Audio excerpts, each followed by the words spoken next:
Hello बच्चों, कैसे हो आप सारे। तो आज जो हम चैप्टर स्टार्ट करने जा रहे हैं वो चैप्टर स्टार्ट करने जा रहे हैं सॉइल यानी मिट्टी, मृदा। जो मिट्टी होती है वो आपको पता है कि उसमें बहुत डिफरेंट चीज़ें हम एक्चुअली बनाते भी हैं उससे, और वो हमारे लिए हार्मफुल है। अगर मिट्टी नहीं होती तो हमारा जो खाने की चीज़ें हैं, जो क्रॉप्स हैं, फसल हैं, वो नहीं उगती तो हमें बहुत सारी चीज़ों का नुकसान होता है और हम इवन बहुत चीज़ों से लुप्त रह जाते। हमें उन चीज़ों की बहुत ज़्यादा नीड है कि हम ट्रीज़ हैं उनसे हमें शेल्टर मिलती है, छाया मिलती है, और ऐसे ही जितने भी फसल हैं उनसे हमें खाने के लिए योग्य चीज़ें मिलती हैं। तो जो सॉइल है वो हमारे लिए बहुत ज़्यादा इम्पोर्टेंट है, वैल्यूबल है। बहुत सारी चीज़ें बनती हैं सॉइल की। अगर सॉइल नहीं होती तो हमारे ये ईंटें नहीं बनती, और ईंटों से हमारे घर नहीं बनते। और सॉइल से ही हमारे मटके होते हैं, सुराही होती है, और बहुत सारी चीज़ें हैं, क्रॉकरीज होती हैं। उन सब में कहीं ना कहीं हम मिट्टी का इस्तेमाल करते हैं। तो आज हम इसी के बारे में पढ़ेंगे कि हमारी लाइफ में क्या इसकी इम्पोर्टेंस है, कितनी तरह की मिट्टी होती है, या फिर वो किस तरीके से प्रिपेयर की जाती है। ठीक है, तो आज हम इसी के बारे में डिस्कस करने वाले हैं। ओके, तो आज डिस्कस करते हैं। ओके, तो आज हम 7th क्लास का 9th चैप्टर स्टार्ट करने जा रहे हैं, सॉइल। तो एक्चुअल में सॉइल है क्या, जिसको हम लोग कॉमनली कह देते हैं मिट्टी। तो soil is the home for many living organism. ठीक है, जो लिविंग ऑर्गेनिज्म है वो क्या बनाते हैं, अपना घर बनाते हैं। तो हम ये सिंपल ये कह सकते हैं, the upper most layer, the upper most layer of earth crust in which plants grow is called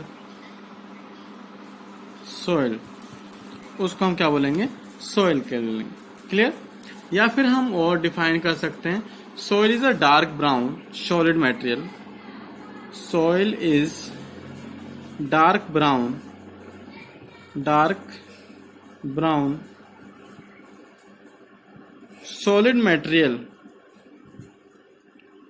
solid material which is a mixture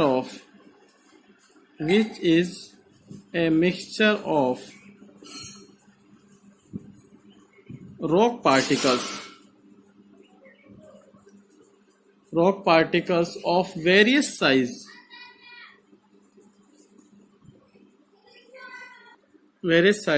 and decayed plants and animal matter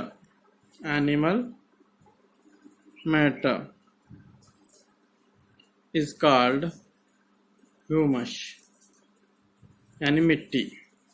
ठीक है, तो सॉइल आल्सो कंटेन क्या क्या होता है, air होता है, water होता है, ठीक है, लिविंग थिंग्स होती हैं, ये सारी चीजें उसमें प्रेजेंट होती हैं। क्लियर। तो ये सारी चीजें उसमें आपको प्रेजेंट मिलेंगी। तो ये हमारे लिए असेंशियल हैं, क्योंकि हमारी जो लाइफ है इसी के ऊपर डिपेंड करती है।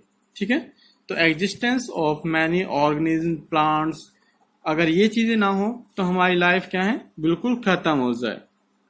क्योंकि अगर ना घास फूस होगी, ना हमारे पास प्लांट्स होंगे, तो प्लांट्स नहीं होंगे तो आपको पता है ऑक्सीजन हमें कहाँ से मिलती है, प्लांट से मिलती है। तो ये सारी चीजें भी क्या हो जाएंगी, हम भी खत्म हो जाएंगे, क्योंकि हम बिगर सांस के यानी बिगर ऑक्सीजन के हमारी लाइफ स्पॉइल है। तो बहुत ज्यादा इम्पोर्टेंट है हमारी लाइफ के लिए। जो हमें खाना प्रोवाइड होता है वो एग्रीकल्चर, वो हमें कहाँ से मिलता है, मिट्टी से मिलता है। हमारे कपड़े होते हैं, हमें जो शेल्टर देती है, छांव मिलती है, वो सारी चीजें हमें कहाँ से मिल रही है, मिट्टी से मिल रही है कहीं ना कहीं। तो यूजफुल फॉर ग्रोइंग फ्रूट्स, ठीक, ग्रेन्स हो गई, पल्सेस हो गई, दालें हो गई, फल फ्रूट हो गए, या सब्जियां हो गई, सब कहाँ से मिलती है, हमें सॉइल से मिलती है। और क्या क्या यूजेस हो सकते हैं, मोस्टली जो ग्रोथ होती है, प्लांट्स की ग्रोथ होती है यहाँ पे। प्लांट से हमें क्या बनते हैं, वुड्स मिलती है, वुड से हमारे क्या बनते हैं, घर बनते हैं, ठीक है, बिल्डिंग्स बनते हैं, ठीक है, ये सारी चीजें, बर्निंग फायर वगैरह। या फिर सबसे जो इम्पोर्टेंट, जो आप जिस पे मैं लिख रहा हूँ, कागज, ये भी कहाँ से बनता है, ट्री से बनता है। और ट्री कहाँ उगता है, सॉइल में उगता है, ठीक है। तो ये सारी चीजें हमारे लिए इम्पोर्टेंट हैं। ऐसे ही कॉटन प्लांट्स होते हैं। आप सर्दियों कपड़े पहनते हो, तो वो कहाँ से मिलते हैं, हमें यहीं से मिलते हैं। यानी कॉटन नहीं होगी तो हमारे पास बहुत सिल्क वॉर्म हो गया, सिल्क क्लॉथ होते हैं, ये सारे कहाँ से मिलते हैं, हमें सिल्क से मिलते हैं, ठीक है।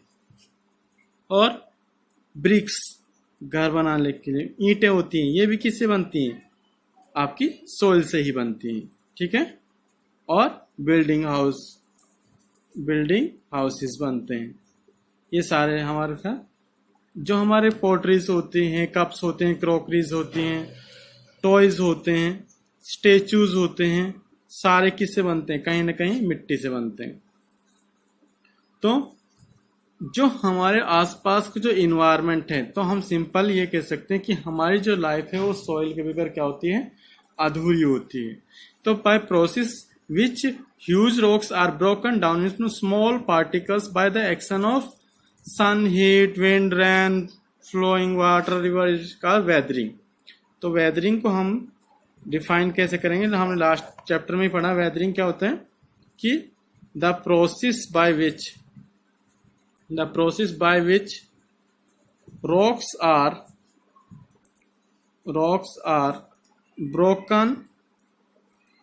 broken down into small particles by the action of आप कह सकते हो सन, हीट, रेन, विंड, ठीक है, रिवर वाटर, ये बहुत सारी चीजें जो हमारे environment present is called weathering.